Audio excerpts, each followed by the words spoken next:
The Tragedy of Cinema podcast is intended as a family-friendly program that by extension strives to be inclusive to all people regardless of their ethnicity, gender, creed, or any other identifying factors in this incredibly diverse world of ours. With that said, some of the films we discuss may contain serious subject matters or have content considered morally objectionable by today's standards.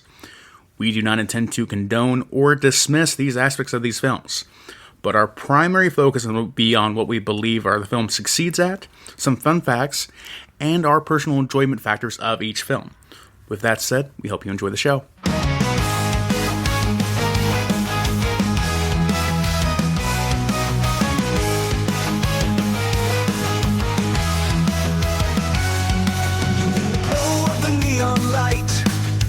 Jimbo and Bond take flight. 80s dreams on its delight. In the realm of black and white. Movies and TV flow through the stories we all know. Silver screen tales unfold in the magic they bestow. The tragedy of cinema, when memories shimmer. Join us as we toast to the tales we love the most.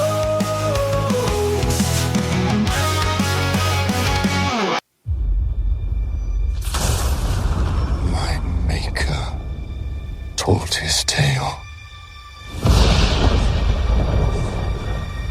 and I will tell you mine.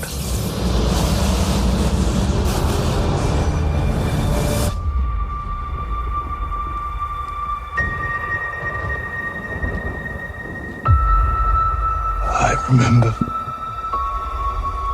pieces. Memories of different men.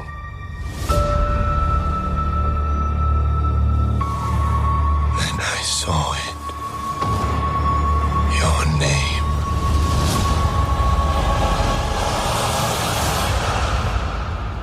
Victor Frankenstein.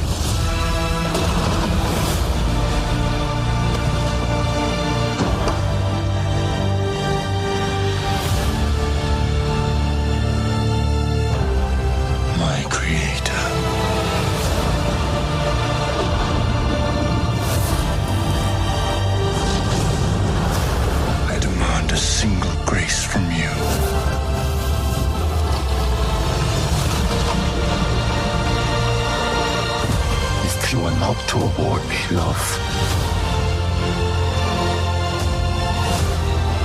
then I will indulge in rage.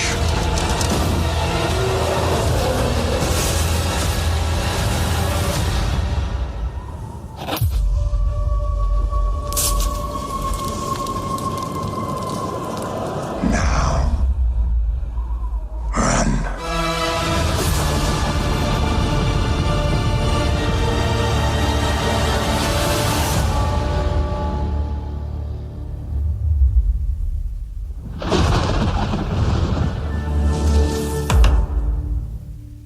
All right, guys, welcome back to the Tragedy of Cinema podcast. I'm your host, Jimbo, and today I'm joined once again by my co-host.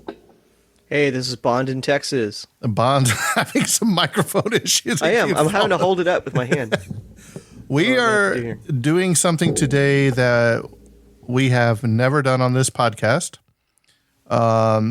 It's actually pretty exciting. This is a Netflix show that just came out not even a whole week ago yet, maybe not even a half a week. We are covering Netflix's 2025 Frankenstein. And let me tell you something. You know, when you see a trailer or something and you're like, man, that looks good. This trailer, not only did it look good, the movie's even better. I mean, I was highly anticipating this coming out, and I'm like, oh, great, it's going to be another Frankenstein story. You know, how many times can they redo something and update it and update? And I was like, I don't know. I'm going to watch it. And then I told Bond, I said, Bond, have you seen this yet? And he's like, no, I haven't. But man, we both kind of fell in love with it. And I said, you know what? Why don't we try to go ahead and just get this out for the podcast? So I did a little something different with my notes today. I hope you guys like it. I'm not all filled of trivia because it's a newer movie. So I actually used my brain. They must have put a new one in me, doctor, because I wrote 4-page of my thoughts and feelings of this movie. I dive into a little bit of the director, some of the scenery, some of the score.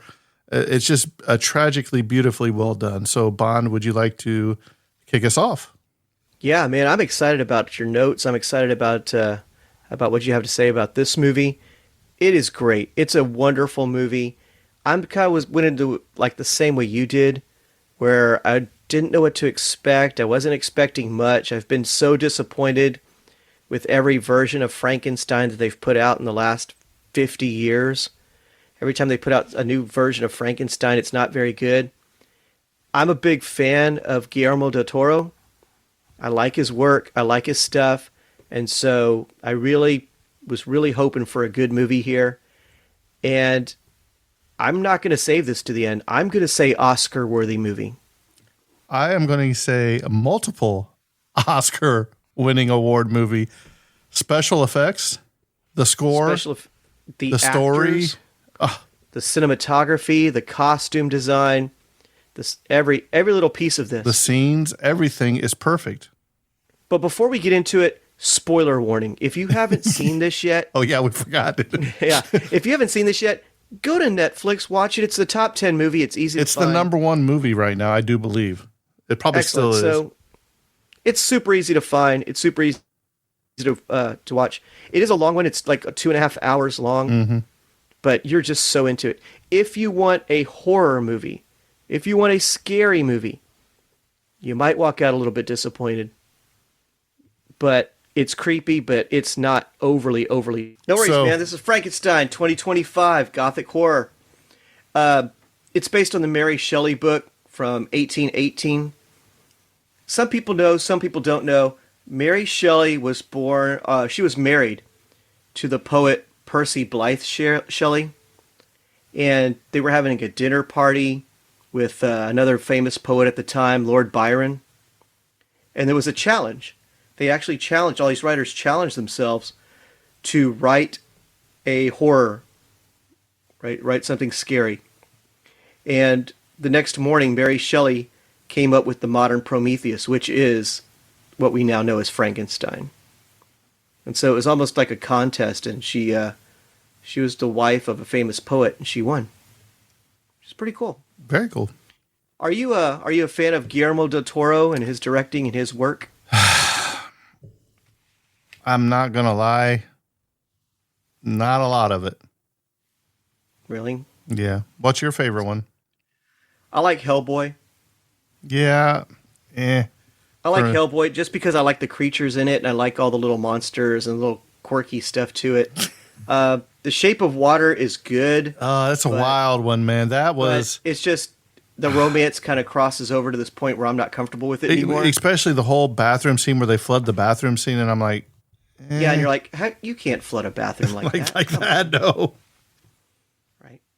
Well, this movie, Frankenstein, is amazing. It actually follows the novel pretty closely, as it starts with a shipwreck or a ship stuck in the ice. Let me go into, I guess, do you want to go into some of the actors first, or do you want to... Whatever you want, Bond. We're doing completely new, so whatever you want to feel like talking about. Freestyle. All right, here's our cast, man. We have Oscar Isaac as Baron von Frankenstein, the surgeon, the doctor who is fascinated with this bringing back dead flesh. He wants to animate dead flesh. Oscar Isaac is played by, well, you've seen him in other shows. The most one I think sticks out for everyone is Poe Dameron. Mm-hmm. He plays Poe Dameron in the Star Wars sequels, which I wasn't a fan of his character in the Star Wars sequels, and it actually took me a while to realize that that's who this guy was. His acting is top-notch in this.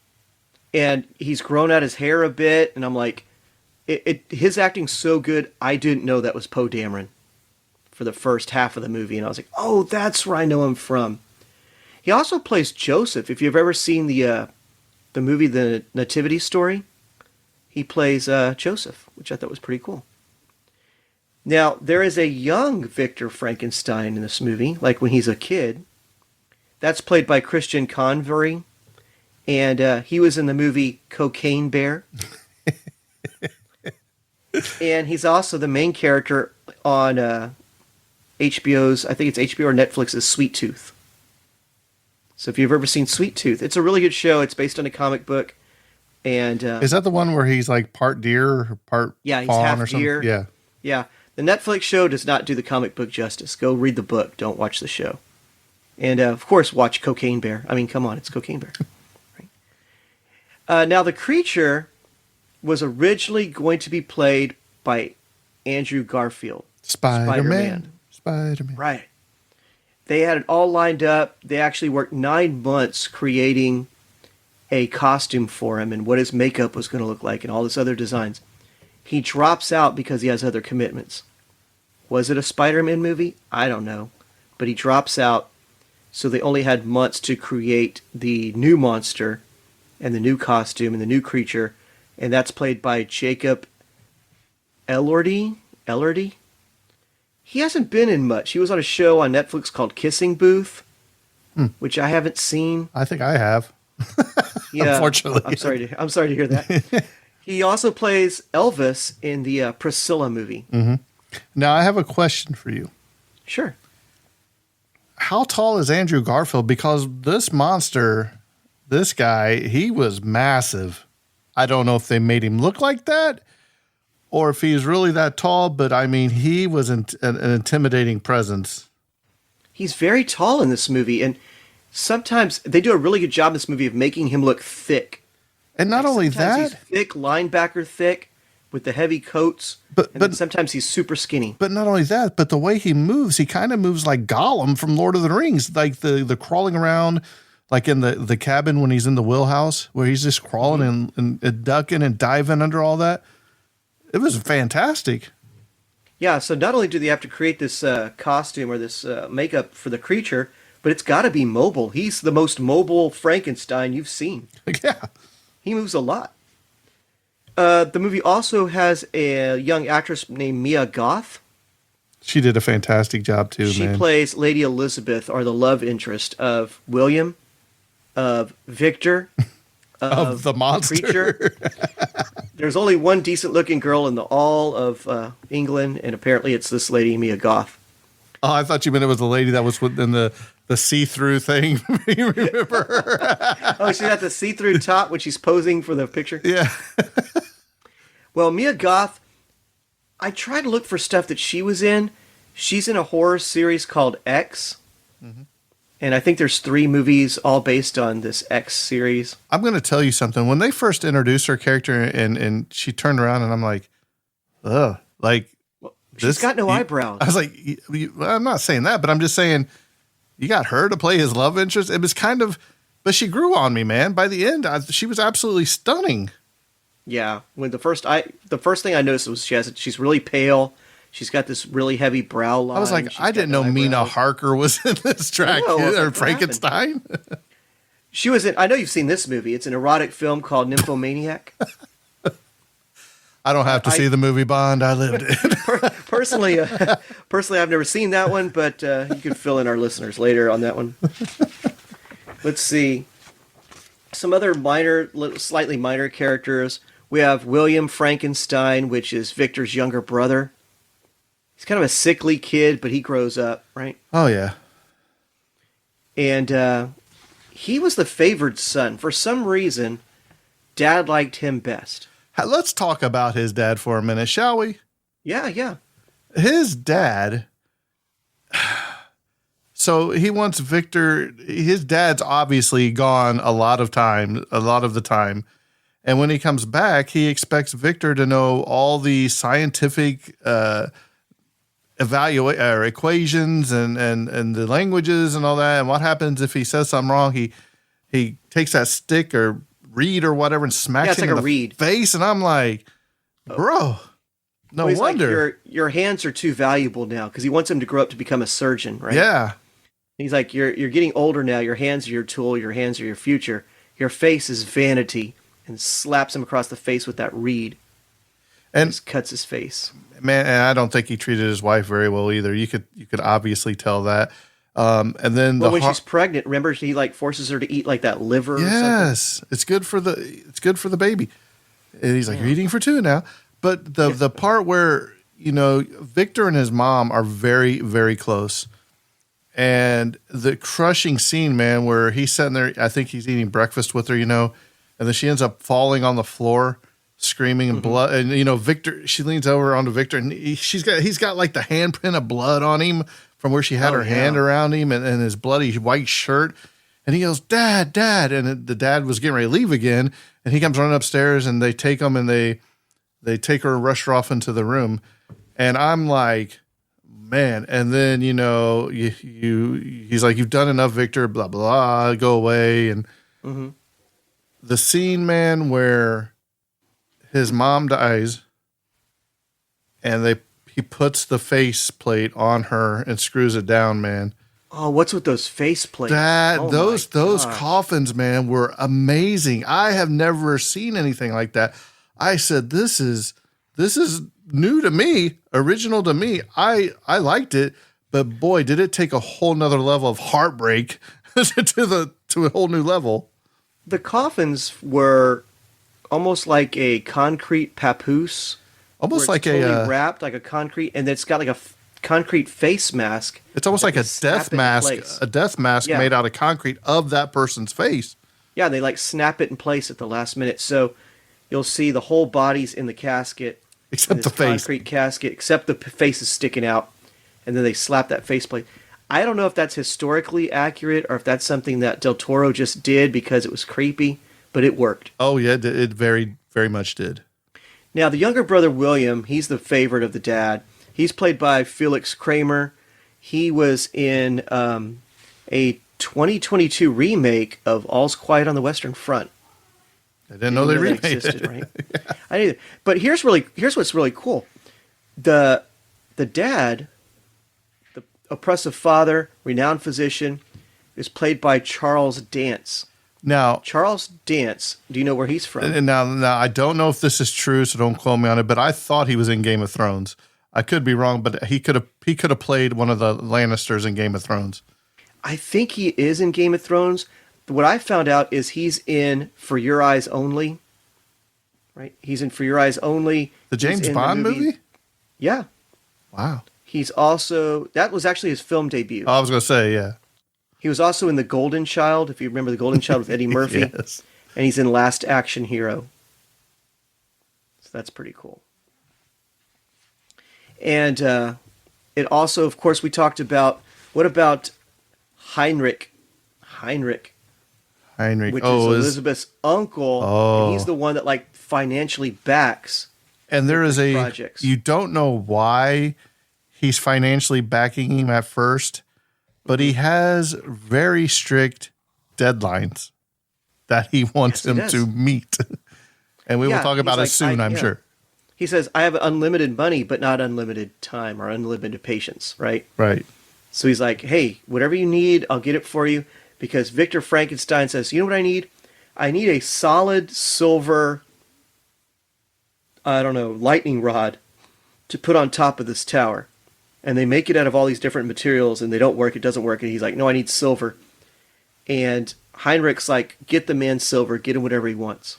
But I think even before that, doesn't he go to like the college of whatever in front of the professors and some of the higher up students? And that's where they meet. That's where they meet. And he has this, for lack of a better term, a cadaver, a real life dead person there. Okay. And he's arguing with the professors about life. Is death not final? What if you could bring life back? And he hooks these tubes up. Those tubes are cool. They're like crystals, where they drop them in. Crystal batteries. It kind of reminded me of like in Man of Steel, or Superman in the Fortress of Solitude, where he could put those crystals in and talk to his dad. That's why it kind of reminded me. And he puts it in there, and everybody's laughing. And then the next thing you know, the hand starts twitching, and it raises up, and it's like, and then not only that, but he's got that ball or apple or whatever, right? Yeah, he throws the ball. He throws the ball at the teacher or whatever, and the guy throws it back at him, and he throws it back to Victor, and then Victor turns around and throws it real fast, and the corpse catches it, And I was like, whoa. He's like, that, gentleman, is a reaction. I was exactly. And then he goes over there and goes, like, release the ball. And he goes, drops it. please, right? And he drops the ball in his hand. He goes, please always helps. And that is one of my favorite scenes in the whole movie because it's a cadaver, all right, but it's only half a cadaver. Yes. It is the spinal cord, the Some rib like cage, and muscles everything up. or something. And it is nasty looking. He's like, I've taken the brain of one man, the head of another man, the arm of a carpenter, and Gave it life. we could talk about the Christ-like references to this thing all night long. He's got the arm of a carpenter attached, and it's animated. Mm-hmm. It's animated. It comes to life. But then he pulls the plug and it instantly dies. And we find out that he's doing it through our nervous system. He's using our nervous system to animate this dead flesh. And that's only temporary. Using the nervous system is only temporary. You have to use like the lymphatic system, I think is what Heinrich says. They meet and Heinrich's like, I like what you're doing. I will fully fund what you're doing. I even have a place that you can work. Let's talk about. Okay, so he says he buys him, leases him that castle, right? Builds his laboratory in like this Gothic. It's awesome. It really is awesome. This Gothic castle with all the tools he needs. But let's talk about what's one thing you need, Bond, when you're trying to reanimate a dead person? You need bodies. Yep. And how do they get their bodies? Well, the good news is there's a lot of there's a lot of public hangings in this town. He's like, no, not that one. He's like talking to the guy like, open your mouth. Yeah, he's got an inn, so he gets to see the bodies before they're hung, and kind of pick them out ahead of time. So it's like they have these 3 guys lined up to be killed. Barely ahead of time, man. They got the line, and he's in line picking them out. They're in line. He checks their teeth. He checks their head. He goes, "No, this one's too small. This one's too short." And he goes, "Yeah, I'll take this one," and then they hang him. But they also there is a war going on, correct? Yes, I think it's the Crimean War, but I can't be 100% sure on that. Well, you're the teacher. You should know these things. I teach 4th grade language arts. The Crimean War rarely comes up. You're slacking. We haven't quite gotten to that. We're still on Charlie and the Chocolate Factory. So there's a war. The problem with the bodies from the war is they're damaged. They're damaged. Most of them are unusable. But between the cadavers in the war and the cadavers being hung in the public square, there's no shortage of bodies, really. Well, I like when he's actually on the battlefield going, no, their face. Make sure their face isn't damaged, because if their face is damaged, then their underneath flying systems is damaged and all that. He's like, not that one. No, this arm's gone, but the other one's good. And I mean, he has like 15. He's picking fruit at the vegetable stand. And not only that, but one of my favorite parts of this whole movie is when he starts hacking these people up. I mean, he's grabbing their leg and he is sawing, man. And he is not shy. No, it is so well done. You think he's really hacking up a live person, man, because I mean, the bone and the tissue and everything he's cutting through, the blood. I mean, he's got the garbage bags full. There's blood all over the ground. I mean, it is grimy. It's a messy thing. It's very messy. So he's able to use these cadavers to build this creature, and he sets it all up and he's ready for it to go. And I love the way that the creature comes to life. Yes. Because it fails. It fails. The lightning bolt hits the lightning rod. It's all powered up. It should work. Right? And what I love, I don't know if you caught this. Well, you probably did because you're a smart man. He says, "It is finished." Mm-hmm. Right? And then they crank the creature up on this, I'm going to say it's a cross. That's exactly what I think, because his arms are outstretched and everything. His arms are outstretched. His legs are together. He's raised up. He's on this cross, and they literally say, "It is finished," or "He is finished," right? And right there, I'm like, there's another Christ reference right there. Mm-hmm. But Victor goes to bed thinking that he failed. Well, I like the whole storm scene when he takes that thing up there and it goes up. Remember, and it's going slowly and slowly, and it starts coming down. Remember, it's and there's a lot of explosions going on right here, right? Because is it overpowered? Yeah, too much power. I don't think that this was. Yeah, I think it was overpowered. Not only that, but we forgot to mention why Heinrich. Right, we were getting ready to get there, and why Heinrich is pushing for this experiment to happen right now. No, it's got to happen right now, because Victor Frankenstein finds Heinrich changing clothes, and you come to find out he's got a severe case of syphilis. Mm-hmm.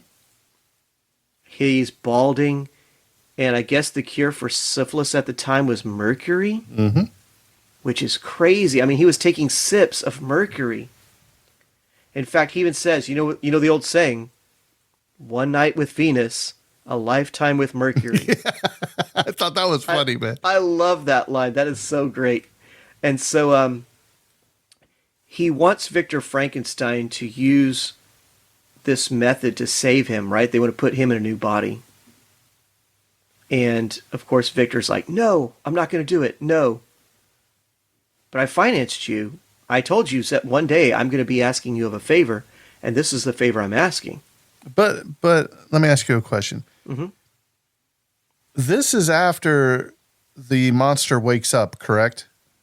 Because he doesn't. Because I thought this is before. Is it because I thought Victor didn't want to go on because the monster was, I don't want to say stupid, but like he couldn't train him. You know what I'm saying? Like, yeah, he would only say Victor. He's like, can you say any other word? but I like after the lightning hits him, right, and he comes down, and I mean you see him smoking and everything, and Victor comes over and he tries to listen for a heartbeat. There's nothing, and he starts banging on his chest like pounding bam, bam. You know, and then a little bit later, I think you just see a couple of his fingers just kind of like twitch, and you're like, and I think he's alive. And so Victor goes to bed assuming that his creation's a failure, right? During this whole time, there's a side story about how Elizabeth, who is William's fiancée, Victor's brother's fiancée, they kind of have a connection between Elizabeth and Victor. And the macabre. Yeah, they're both fast. She's not she's not taken aback by the cadavers, by his experiments, and in fact, she's fascinated by it. There's one time she goes to visit him, and he's got this body like spread open where you could see the spinal cord sticking out, and the body's kind of crunched over, like it's hunched over, and she's fascinated by it. She runs over there to look at it, to check out the spinal column, and he's like, "I apologize. I was doing a cutting up a body, and I didn't expect any visitors, but she didn't mind. She didn't have a problem with it." Now, let me ask you a question. Do you think that she was actually falling in love with Victor? Oh yeah, because she says, I already made a choice, and she runs out. Right. Trying to get away from him. Right. But she's kind of a floozy then, wouldn't she be? Was that what we would call her? Oh, she why? tried to have her. I mean, you should have called her Edith because she was trying to have her cake and Edith too, right? I mean, exactly, man. She was William's fiance, but the second she meets Victor, she starts kind of fawning over him. And there's one time where she follows him around, and he thinks he's kind of flirting with her, but come to find out the whole time she was watching him, and they hang out and have dinner together. Well, yeah, there's the one thing. She's like, well, how long are you going to be following me for? And he's like, how long have you known? And she's like, well, ever since you walked out of the castle.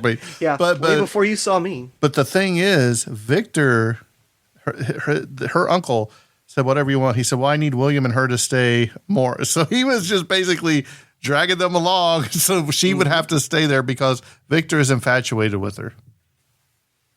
Exactly, man. When the creature comes to life, Victor's excited. He wants to teach him everything. He's like a new father or he's like somebody with a new toy. He wants to learn everything he can about it. He wants to educate this creature. And this creature's like a newborn baby to him. Mm-hmm. He wants to teach him everything he knows. The problem is he gets stuck and doesn't learn anything past the word Victor. He learns the word Victor right away, right? Dr. Frankenstein points to himself and says, Victor, Victor. And the monster right away says, Victor. Well, I think he takes his hand and puts it on his vocal cords, right? So he could get feel it, I think. I hope so. But the problem is, that's the only word he knows. That's the only word he can learn. And I think where Dr. Frankenstein crossed the line for me is not reanimating dead flesh. But then when he does that, he chains the creature up. Mm-hmm. And that, when I was watching that part, that was heartbreaking for me. And it's not just chained to the wall. It's like in the sewers of this place with like a little, where like the drainage goes out and shoots out the castle cliff or something. Yeah. It's like probably like I would say the sewers, if you will. Yeah, it's probably the sewer underneath the castle where all the waste is washed out to sea through tunnels and through systems. But yeah, he's chained there in the bowels, if you will, of this tower. The good news is that the creature has like miraculous healing abilities too. Ridiculous. He accidentally cuts himself with a scalpel and his hand's bleeding. And that part to me is also heartbreaking because the creature's just an innocent child at this point. Mm-hmm. He doesn't know any better. He grabs his scalpel. Dr. Frankenstein's yelling at him, give me that, drop it. And the creature cuts his own hand. And he's all, look what you've done. And the creature was reaching out for Dr. Frankenstein for help. And Dr. Frankenstein's like, don't touch me. Don't you ever touch me. Mm-hmm. And you get this disconnect between, I don't know, father and son, creator and creation. And it's just deeply painful to watch him being rejected like that. Mm-hmm. Until lo and behold, Elizabeth. Elizabeth comes in to visit, and she discovers the creature in the basement, in the sewer. Yeah, because William and Victor had went off to talk about what went wrong Harlander, or what, right? Right. Yeah, it's like, hey, what happened to Harlander? And Dr. Frankenstein lies. Oh, yeah, he does. And says, I didn't want to tell anybody this, but the creature killed Harlander. He's like, don't tell Elizabeth. Don't tell, yeah. But the creature killed Heinrich. And of course, William's shocked. He's like, oh my gosh, I can't believe it, man. Elizabeth goes down into the sewers and sees the monster. But she's not scared of the monster at all. Right? She's not scared of the monster at all. They bond over like a leaf. Yeah, she gives him the leaf, dude. Because, well, he's got the leaf and he's letting it flow down the river. the little thing. He gets leaves and he puts them on, kind of like a child would. You put them on the water and watch them go down like a little boat. Yep. Right? He watches them go down. And she's kind of revolted by the way that the doctor's treating the poor creature. It's sad. What about the flashbacks to the ship, the flashbacks to the present, if you will? Well, the movie starts out straight off on this ship, and they're trying to take cargo somewhere through the Arctic to get somewhere to pick something up, and they're like, Captain, we need to turn around. He's like, no, we said we're doing this. And they said, what's that out there? And they see somebody laying on the ground, right? Was he laying?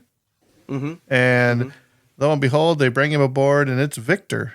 Got a full beard. Skinny. He does not look good at all. One leg. An artificial leg. Now.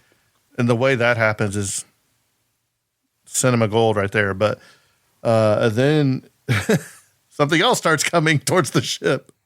And it is brutal, man. I was and like... the shipmates tell this like hulking creature to stop, but it doesn't stop. And so the captain orders them to fire upon this creature. Yep. They hit him. multiple. It's one of those ready, aim, fire type things. The next man up, ready, aim, fire. It's like, yeah. But the creature kind of falls for a bit, then he gets back up, falls for a bit, gets back up. And he's mad. When the creature gets on the ship, he tears through those sailors like they're nothing. He did that even before he got on the ship. And then once he do, he takes and starts rocking the entire boat like, I'm going to just dump this whole thing. Yeah. And he's yelling the whole time, Victor, give him to me. And I was like, oh, man, this is going to be ridiculous. It's a big ship, and it's stuck in the ice. And he's still able to rock it back and forth, even though this ship's frozen in place. The crew's been working on this boat, chipping away at it forever, trying to get in. That's actually the main story. That's the present, right? Mm-hmm. But the story kind of flips to the creature's tale.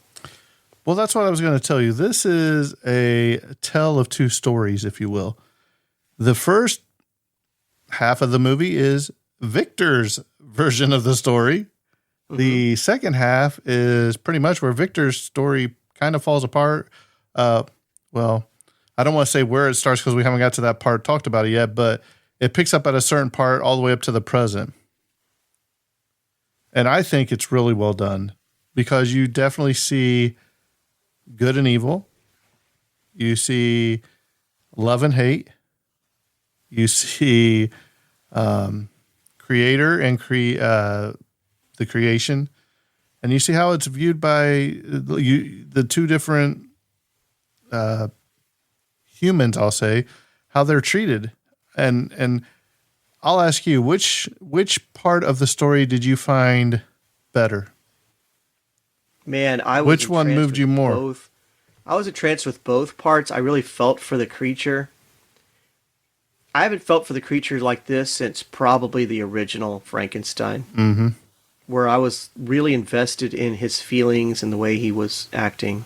Right. So let's finish up the Victor part. So Victor tells William, he's like, look, he says, you have to get her out of here. She cannot know about her uncle. Do not tell her. And he's like, the best thing for you, he said, I'm going to kill the creature. You got to get her out of here because she's kind of thinking about it. And you need to tell her you got to go now. There's no going away. So she takes William gets her on the horse and carriage and they take off.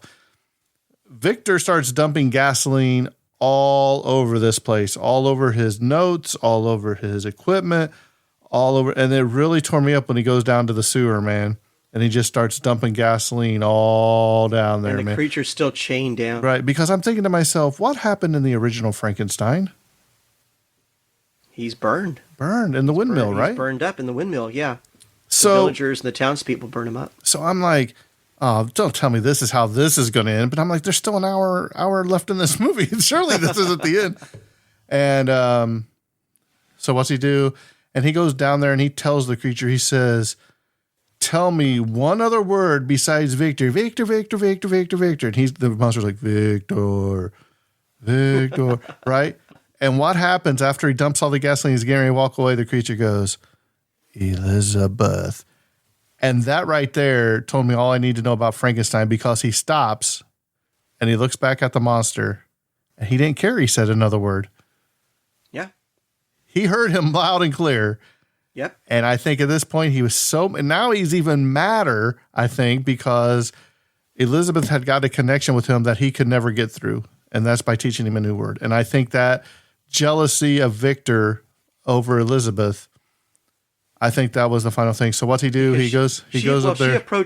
She approached him with compassion. Right. She approached him with love. And Victor never showed any of those things. Nothing. Is that because of the way he was raised with his father? That was going to be our next guess. And why?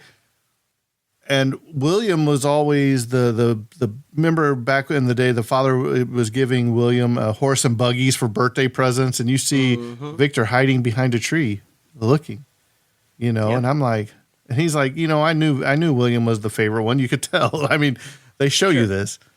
But I think that bond that Elizabeth had with the monster, I think is the bond that Victor wanted with the monster the entire time.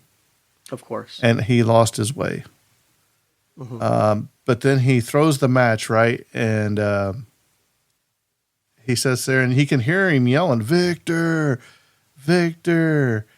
And I think at that moment he had a feeling of remorse, like, what have I done? I am killing somebody. They may not be technically alive, but I am killing somebody. And what happens? He tries to go back inside, but it's too late. It blows up and it sends him flying. And this is where he hits the tombstone, right? And his leg is just, I don't know, a gaping hole in his leg now. Like half of it's gone. He loses his leg in the explosion for sure. And but while this is going on, Elizabeth turns to William and she says, he's going to kill him, isn't he? And she said, turn this carriage around right now. Mm-hmm. So they turn around and they're coming up and you can see, and then you see the explosion and Victor goes flying. So what happens? The monster's fire is starting to come all around him. And he starts, super strength, dude. That's all I can say. And he just takes one hand and he just breaks off the one thing. And then doesn't he like bang it against a pillar or something to break the other one, or vice versa? And so he knows he can't go out that way. So what's he do? And I thought it was very clever of what the director did here. He had been watching those leaves go down that stream and sail down out of that hole. What does the monster decide to do? He decides to slide down that and go over the thing. And it is such a great shot of him falling into the darkness of the water. I was like, there's another shot like that. I think it's at the beginning where they shoot the ground and he falls in the ice and they think they've killed him, remember? And blood's just coming up out of the water. Monster, right. They were going to shoot at him and he's like, don't shoot the monster. It won't do you any good. He's like, I'm not aiming for the monster. And he shoots the ice around him. And that's a great cinematography shot because he is floating down and blood is actually coming up out of the water. It's a great shot. I mean, I love the way he did it. So now you have the monster waking up on a beach. And no, that's the end of the movie. The monster's he's dead. He can't swim. In the tower. Yeah, so I don't know what's happened with the creature right now, but he actually wakes up. Hang on, we're going to have to... Are you there? This is crazy. This is going to be a hard one to edit for me, but we'll have to do it. I'm sorry. Yeah, that's all right. It's my fault too, I'm sure. But I think this is, by this time, I think the monster came back and he goes on the ship and he said, you've heard Victor tell his story. He's like, he's told me the story. He's like, oh, you've heard his story. Let me tell you my story. And then it's like monster story. And this is where you see him waking up on the beach and it's very sad. I mean, you feel so bad for this monster. He's in the woods and there's like deers. He's feeding deers berries. He's eating the berry and he feeds the deer a berry.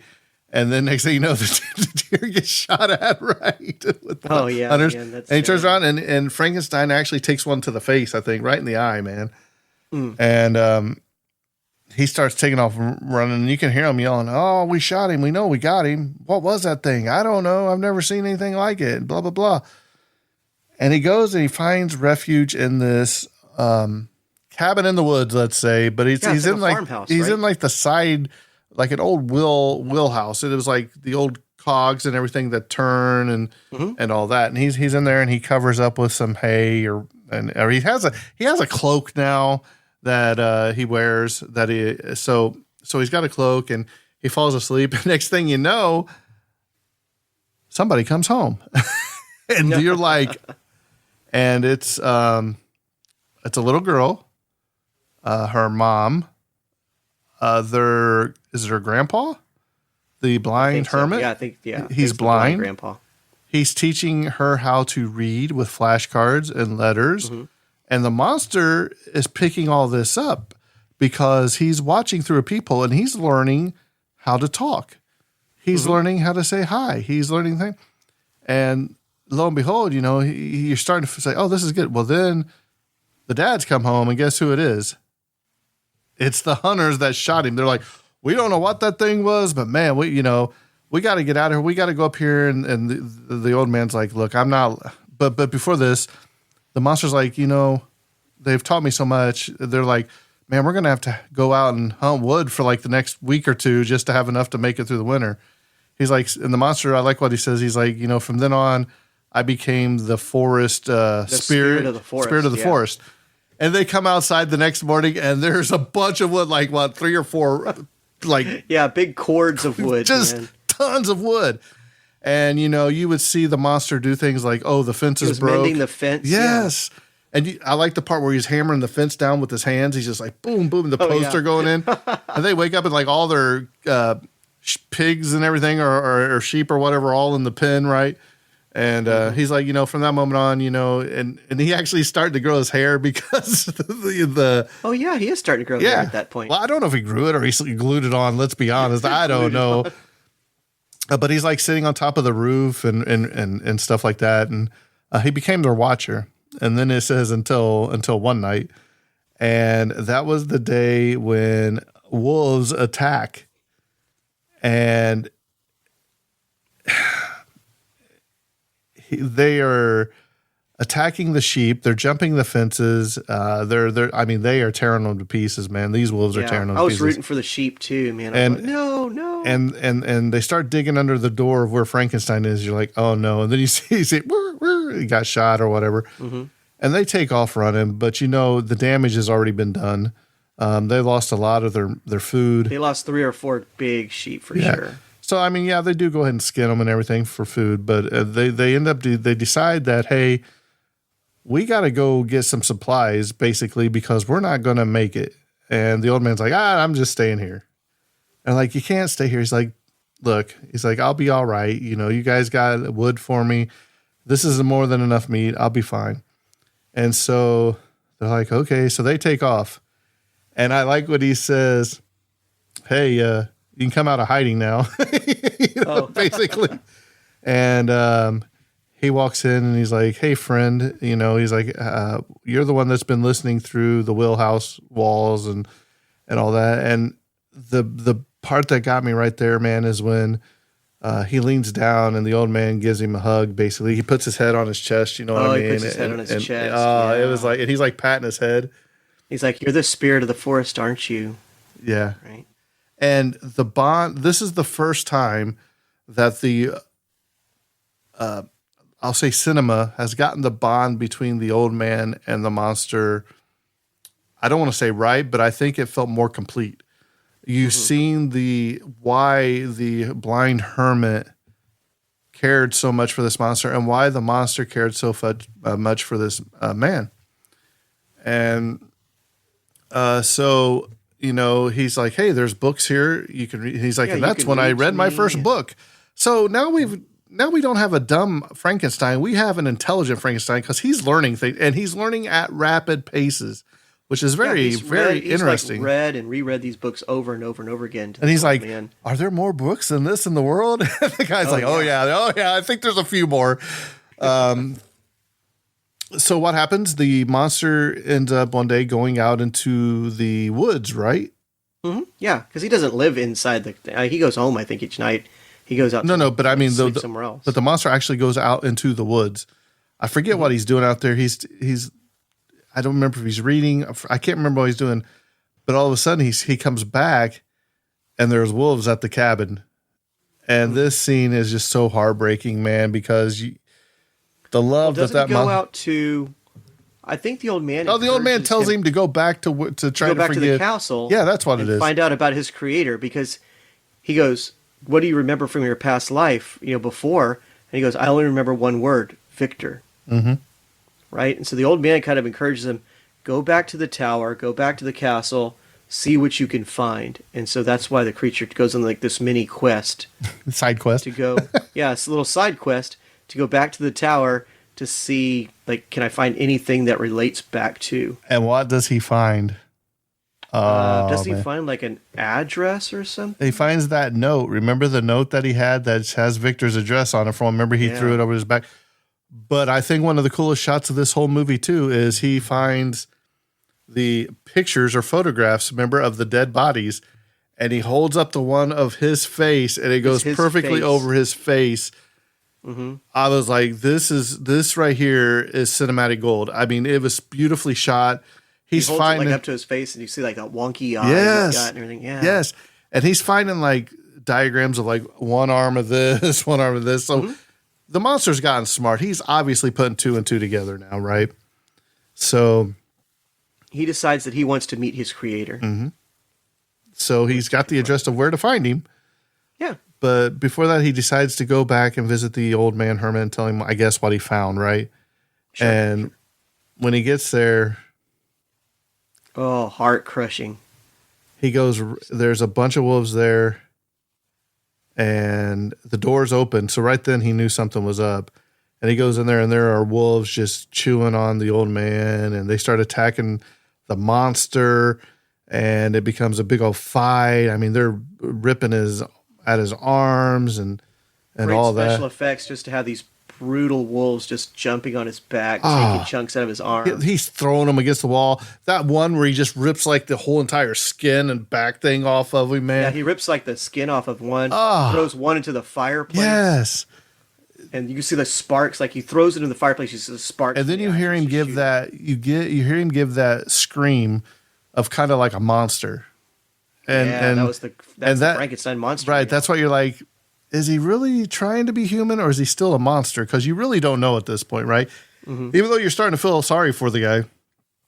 And then he goes over there and he picks the old man up, man, and just kind of holds him, right? Just holds him. And he says something to him, don't he? Like friend or something. But as you would have it, Frankenstein or the monster's luck is just not that good, right? No, he does not have luck. Oh, I think I have something based on the blind man. Let me see if I can find it real quick. The blind man was played by David Bradley. David Bradley is Filch from the Harry Potter series. He was the lead character in The Strain on FX, if you ever saw that. It's a great vampire show. And I had to pull this out. His film debut was The Frisco Kid. I had to pull that out for your Gene Wilder. I was like, what? His first movie was The Frisco Kid with Gene Wilder? That's awesome. So, Bon, what happens as he's caressing the old blind beggar or the old blind hermit man? What happens? Oh man, he needs to go find Victor. Is what he needs to do. He needs to go find Victor. But before he can even leave the cabin, the hunters show back up. Yeah, they're all, hey, we're home. And they're like, and let's face it don't look good for the monster right now. He's holding the guy that just died. There's blood everywhere. And he just let out that awful scream. So to me, he's the killer. He's guilty, right? I mean, isn't that the same thing that happened in the movie The Green Mile? Right. Pretty much. He was a big guy holding a dead body and gets blamed for the killing. Right. So you're right. The hunters get home and they see Frankenstein's monster, the creature holding the dead grandfather. Not good. No. So Frankenstein just, he's trying to leave. He's trying to walk away, right? And they shoot him once or twice, and he's just like, kind of shrugging it off, and he starts walking out. He gets all the way out to like the fence post, and they shoot him again, right? And he falls, and he like leans up against the post, and then they just shoot him again, man, and he just falls over. And you're like, oh man, now here we go again. So I don't know how long it was. He's like, I don't know how long I was down. But when he wakes up, he's got snow covering him, right? It's you don't know how much time's passed. But he was in pretty bad shape. He was letting his body heal. Yeah. And rapid healing lo and behold, he couldn't die. He's back up again, right? So now he's going out to find Victor once again. And Victor, at this time, he has basically taken up, I don't know, what would you say? I don't know. Is he living with his? I think he's living with his brother's sister, fiance. and Elizabeth? Yeah, Elizabeth and William. I think he's living with them they're getting ready to be married. They're like, it's closing in on the time where it's time for them to be married. Yeah. Right. And the creature comes in, and I love the fact that the creature comes in, confronts Victor, and says, I want a companion. I want someone. I'm calling it right now, Bond. Bride of Frankenstein by this guy with the same Guillermo cast. Del Toro With this same cast. But here's what I'm struggling with this though. I mean, no, I'm not going to say it yet because that'll spoil the ending. But I thought the same thing at this point in the movie, that they just set up Bride of Frankenstein. They did. Right there. Right? Whether or not that ever pans out, we'll find out. But right there, they set up Bride of Frankenstein. I think at this point, I think it is their wedding day because Victor goes to see Elizabeth. She's in her wedding dress, right? Mm-hmm. And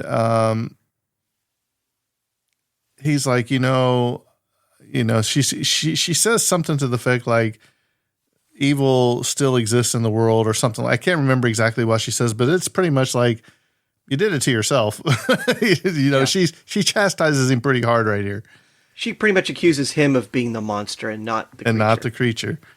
And it's kind of weird that she still has feelings for this monster. But I guess she can't believe that he actually killed something that he created too. Mm-hmm. That makes sense. And this is where Victor goes in, I think, to his bedroom or whatever. And is the monster in there waiting for him? Yeah, the monster's ready to... Because his window's open, I think. Mm-hmm. Yeah, when he gets in, the window's open, so he's like, pretty much just come out. I know you're in here. And the creature comes out of the shadows. Man, it's so good. And, they start talking, and the monster kind of throws him across the bed. The bed collapses. It's like one of them old pole beds. Picks him up and like throws him against a bookcase. Well, all this noise obviously is making a startling noise for the guest of the party, right? And Elizabeth comes running in, right? And she's like, yeah. And he's like, Elizabeth. And he pulls out the flower. He still has this leaf. Yeah, after all this time, he still has this leaf with him. And Victor pulls, when he got thrown against that bookshelf, he picks up a gun and he's like, Elizabeth, get out of the way. And he goes to shoot, and what happens? Elizabeth turns around, man, shoots her right in the stomach, man. Yeah, Elizabeth takes the shot. And the blood that just goes all over the place. And what's this do? The monster is furious. All these people are coming in. William's coming in. All these onlookers are looking. And so the monster's just like, you can tell he's sad. And what does she say, man? He bends down to pick her up. And what does she say? She says, and you can, if you listen closely, she says, take me with you. Oh. Man, I don't know if you caught that, Bond, but I had to listen to it twice. Terrible. And I was like, so you see him carrying Elizabeth out, man. And I am like, because the monster's movie, you're just emotionally the monster's like, man. He's telling Frankenstein, he's like, look, I cannot die. He's like, I want you to make me a companion just like me so we can live forever. And he's like, and Victor's like, then what? Then you want a family? Will it ever end? Blah, blah, blah. You know what I mean? That's what they're fighting over. Mm-hmm. And now Elizabeth's dead too, man. Or dying, I guess you would say. Yeah, she's going to die. And, right.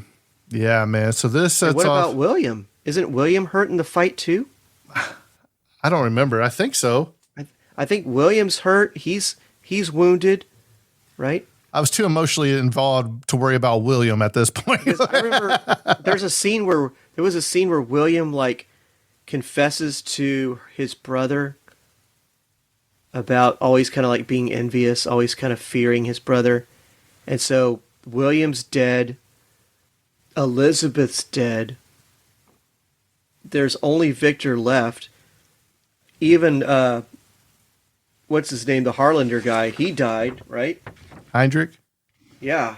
Hendrik died. Oh, he died back in the castle, remember? He died a long time ago. We forgot to talk about that part where he goes because he wants Victor to do it, and Victor's trying to blow everything up, and he falls down the middle of the hole. The hole where the monster is at the bottom. Mm-hmm. It just smashes to the bottom.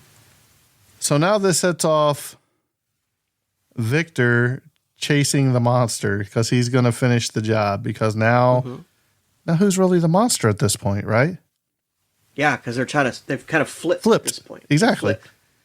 And I like Victor's them chasing the monster. And I like when the monster says, you know, you would chase me through here. You chased me through the woods.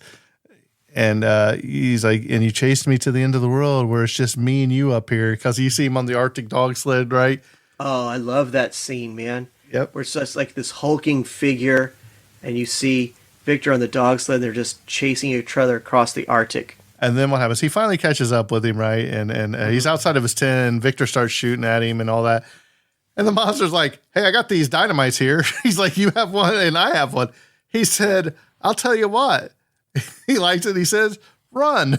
I thought, let's go. Let's go. And so obviously Victor takes off running, man. And the monster, I mean, this dynamite blows up. Guess what? The monster's still alive.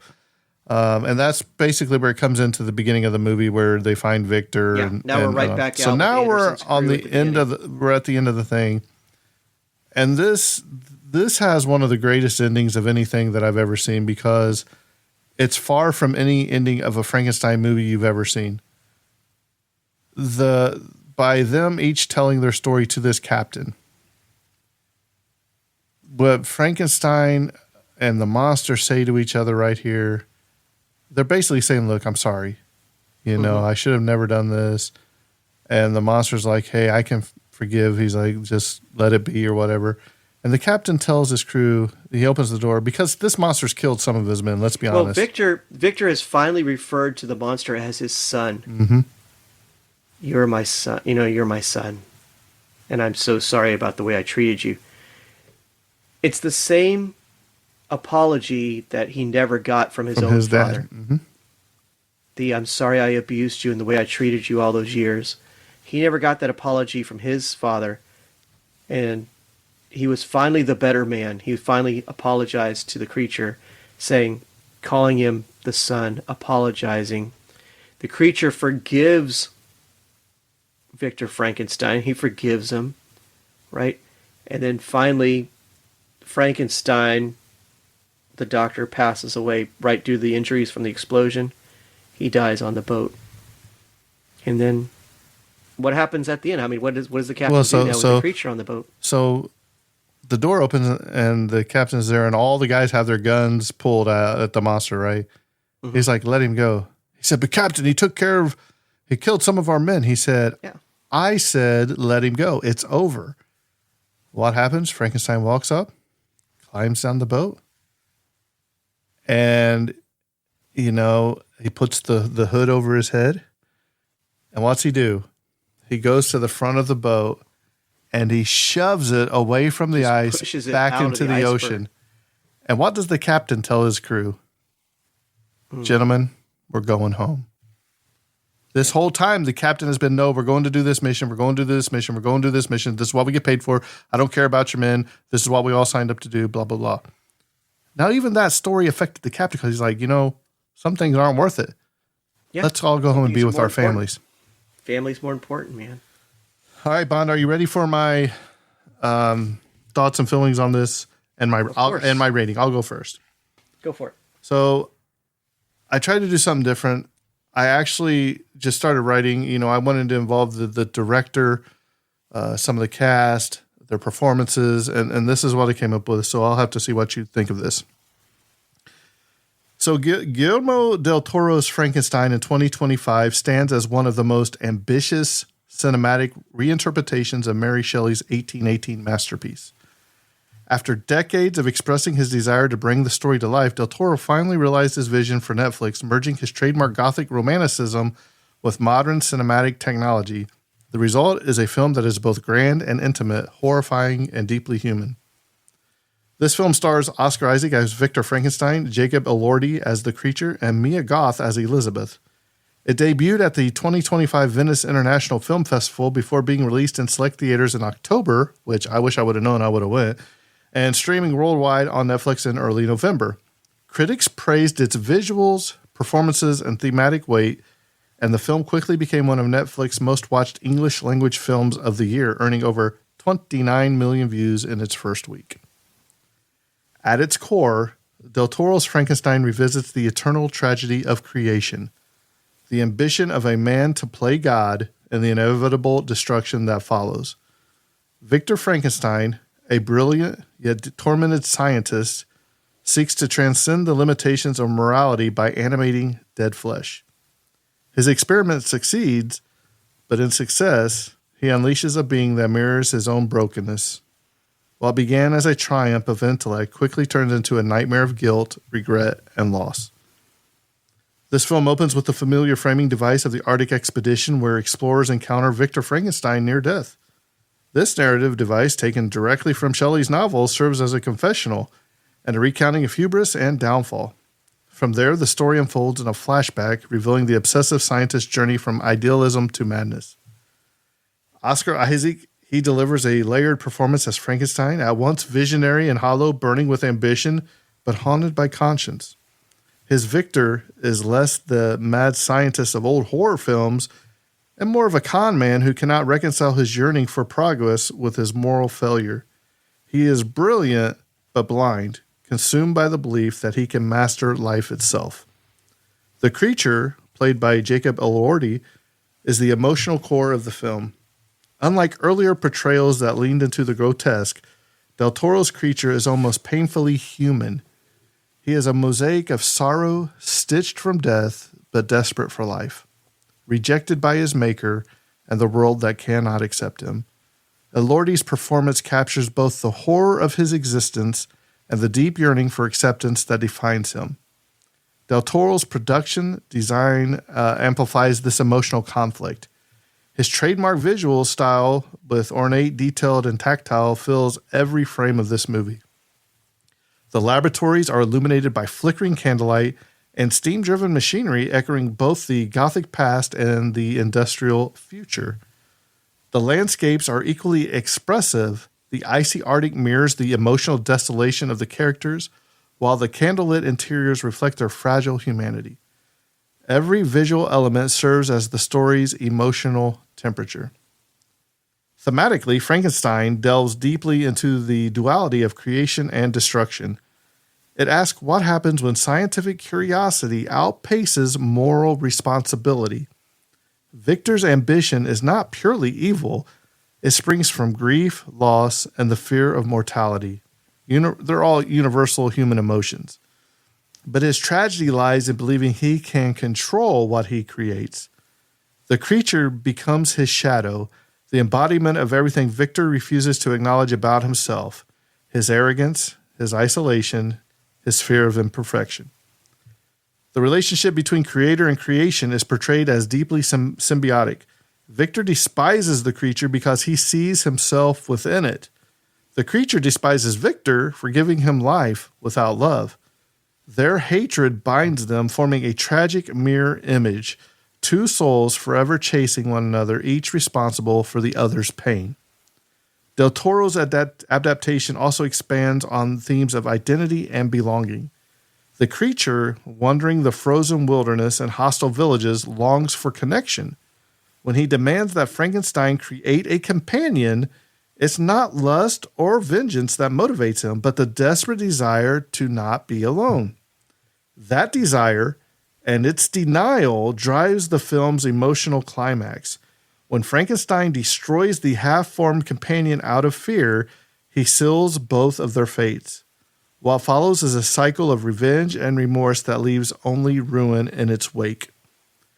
Mia Goth's portrayal of Elizabeth adds a whole nother tragic layer to this film. Far from a passive victim, she becomes a symbol of the human cost of Victor's obsession. Her death is not just the result of the creature's rage, but of Victor's neglect, his willingness to sacrifice all in pursuit of knowledge. Through her, the film reminds us that tragedy does not unfold in isolation. It spreads outward, consuming the innocent. The cinematography enhances this film's operatic tone. I mean, we didn't even talk about the score, but the score in this is fantastic too. It's the same composer that he uses for like The Shape of Water, right? in Pan's Labyrinth. The camera lingers on contrast, light and darkness, beauty and decay, human warmth and mechanical coldness. The resurrection sequence, long a cinematic hallmark of any Frankenstein adaptation, is reimagined as a grim ballet of light and shadow. Sparks fly, rain falls, and in a single jolt of energy, life returns to what was dead. Yet in that moment of triumph, Victor's expression turns from awe to horror, a visual encapsulation of the tragic pivot from success to damnation. Del Toro's Frankenstein also confronts modern anxieties about creation in the age of artificial intelligence and biotechnology. Just as Shelley's novel was a warning about unchecked scientific ambition during the dawn of industrial progress, this film echoes fears of playing God with consciousness, genetics, and machines. The creature, in this sense, becomes a metaphor for humanity's creations, intelligent, yet unloved. Powerful, yet cast aside when they no longer serve their purpose. The tragedy is not just Victor's, but humanity's. The failure to take responsibility for what we make. In the final act, the story returns to the Arctic. Victor, who is dying, is found by explorers. The creature, now weary and grief-stricken, appears one last time. He kneels beside his dead creator, mourning the man who gave him life and condemned him to misery. Del Toro chose to end on a note of quiet reconciliation. The creature forgives Victor, acknowledging that both have suffered from the same flaw, the inability to accept imperfection. The creature then walks away into the snow, disappearing into the wide expanse, leaving behind both man and monster, creator and creation. This ending departs from the original novel's darker conclusion, offering instead a melancholy grace. Forgiveness does not erase tragedy, it deepens it. The world remains cold, the consequences remain irreversible. But the act of forgiveness gives meaning to the suffering that preceded it. The tragedy is complete, not because of death, but because of understanding gained too late. From a cinematic standpoint, Frankenstein in 2025 has been praised for its meticulous craftsmanship. Critics highlight the creature design, the practical effects interwoven with subtle digital augmentation, and the haunting score that bridges classical orchestration with industrial undertones. The result is a sensory experience that evokes empathy rather than fear. Del Toro does not ask the audience to recoil from the creature, but to see themselves within him. The tragedy of Frankenstein lies not in the act of creation, but in the failure to nurture what is created. Victor Frankenstein achieves godlike power, but lacks godlike compassion. The creature achieves awareness, but is denied acceptance. Between them lies the abyss, a mirror that reflects the worst of human ambition and the cost of loneliness. Del Toro's adaptation underscores a timeless warning. Progress without empathy is destruction. Knowledge without wisdom is ruin. Every act of creation carries a moral weight, and when that weight is ignored, tragedy follows inevitably. In the end, Frankenstein is not simply a horror story or a gothic fantasy. It is a meditation on what it means to be human. It asks whether the pursuit of greatness is worth the price of one's soul, and whether the creations we abandon will one day come back to haunt us. Guillermo del Toro has transformed Mary Shelley's cautionary tale into a modern cinematic elegy, a story of a beautiful and horror entwined, of love twisted by ambition, and of the unending search for belonging in a world that fears what it cannot understand. This is the true tragedy of Frankenstein, that in reaching for the divine, humanity only discovers its own reflection, monstrous, magnificent, and endlessly alone. So, after I wrote that, and then I went back and I changed some stuff, I thought about it some more. For me, 10 out of 10, easily. Wow. The more you look at it, I mean, I am a big Frankenstein fan. I like The Wolfman, Creature from Black Lagoon, and Frankenstein. When you can take something out of a horror genre like this, still be scary at times, intertwine a love story or even a triangle, and draw the human emotions out of you from this monster that's not even a human being. Well, I guess he's several human beings to be technical, but I'm just saying, I was so emotionally connected to this movie than I have in a long, long, long time. The feelings that it drug out of me, you feel sorrow, you feel angry, you feel happy, you feel sad, you feel isolated, you feel depressed, you feel loved. Not only that, but just repulsed and disgusted. Disgusted. By some of the, And then you start thinking about real world events, about, kids with only one parents, or people with no kids, people that have lost a loved one, and then just to put the spin that he did onto a classic such as this, it gets all the praise for me in the world, because I can sit and watch this over and over and over again now, because now I'm invested. So if you have not seen this movie, Jimbo has given it a perfect score. That's amazing. Amazing. I think this movie's art. Mm-hmm. Not many times do you watch a movie and you think this movie is art. And I think that what Guillermo del Toro has done here has, like you said, he's touched all the bases. He has accomplished something tremendous. If you are looking for slasher horror, modern horror type thing, you're going to be disappointed, because this movie's romantic. Mm-hmm. He perfectly captures that gothic romance that comes along with these types of movies. I was just encapsulated by the whole thing as you're watching it. You're invested in all of these characters. I cared for Victor. There was no clear-cut monster in this monster movie, because you feel for Victor, because you know his childhood, you know his passion, you know his drive to be a doctor, his drive to protect the flesh. You don't feel bad for Heinrich, because Heinrich was just trying to save his own life. Elizabeth just wants love and compassion and to care. The monster's just a lost child. And, you go back to Adam and Eve and you think of, what if God was not a loving God, but instead created man and then gave up on him? When Adam goes and asks for a companion, God realized that was the right thing to do. Mm-hmm. But here, his request is rejected. And what comes of that? There is so many levels to this movie. There's so many wonderful things. The art, the costumes, the special effects are amazing. But there's a lot of special effects in this movie, but they're not shoved down your throat. There's subtle special effects here and there. Like I said, the scene where he's addressing the rest of the doctors in that auditorium forum type situation, and he's got half a cadaver that he brings back to life. That scene alone, I was like, okay, this is amazing. Mm-hmm. This is the kind of stuff I love. You mix that with the love and compassion that they have for each other.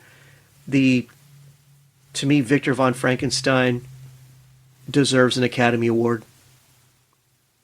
The monster deserves an Academy Award. Best writer, Guillermo del Toro. Best director, Guillermo del Toro. And a nominee for Best Picture for sure. Before we went on air, I had mentioned that I was like, this is an Academy Award-winning movie. And the first thing you said back to me was multiple Academy Awards. And that's the way I saw it too. If this movie's not nominated for 5 or 6 awards at least, I would be surprised, because this movie it's one of those movies that changes the genre. And I think this movie will change the horror genre. Do you think it's going to hurt it because it didn't have a wide theatrical release? I do. I think that more people will be exposed to it if it did have a theatrical release. Mm-hmm. But, I mean, how many million people have Netflix? Well, I'm saying, but I'm saying, because I have Netflix, how many times have you seen this advertised on TV? Never. Once, maybe? I'd love to see this movie on a big screen. Right. IMAX? Yeah. With the explosions and the ship stuck in ice when he pushes that ship back into the water at the end. If you saw that on a big IMAX screen, that would be amazing. Oh yeah. This movie's amazing. I give it a 9.5 out of 10. I was bordering between 9 and 9.5, and when you said 10, that kind of sold me. I found 2 flaws with it, 2 things I had a problem with. One is when Victor goes to burn down the castle, burn down the tower, he's got way too many containers full of gas. Yeah, I was like, where'd all this come from? Right? Yeah, I'm like, okay, it's one if you have 2 or 3. He had like 50 cans of gasoline. And I'm like, okay, that's a lot. And the design on the monster, some of the stitching that he had, some of the didn't make sense to me because I'm always looking at it trying to put together, why does he have different colors on his arm, or why does he have different colors across his face of different skin? His face, that's one thing I will ding on this movie, is his face towards the end of the movie. It just kind of looks like Kano from Mortal Kombat. It's just like a silver part around his face. You know what I mean? Right. But I'm not taking that away from anything because his acting overshadowed that for sure.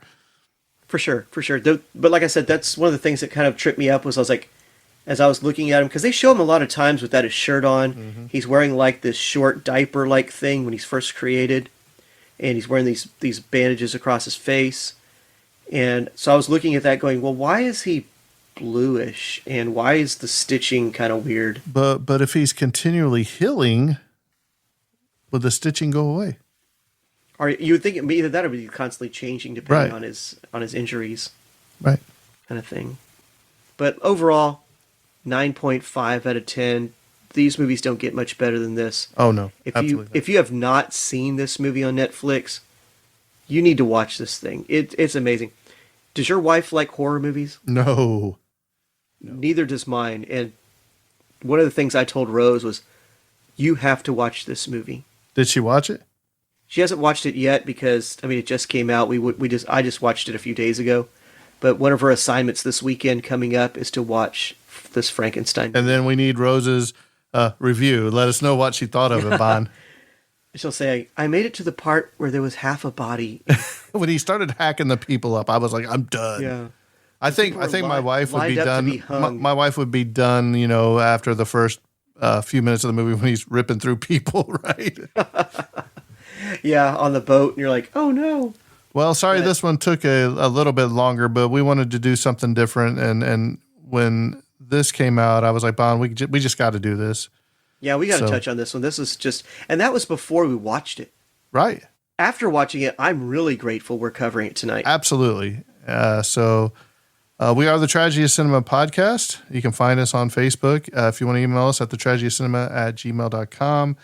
If you want to be part of our Facebook group, me and Bond are both in there. If you want to message either me or Bond, you can message us, find us in the Facebook group, and just message us. We'll answer you. We'll make Bond. He's a teacher. He can probably put something together. So I'll send you something sarcastic. But with that being said, I think this episode's coming to a close, and that's a wrap. And cut. The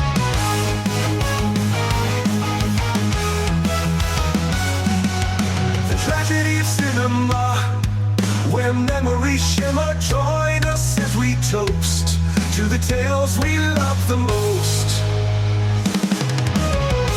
The tragedy of cinema, where memories shimmer. Join us as we toast to the tales we love the most. Those we love the most.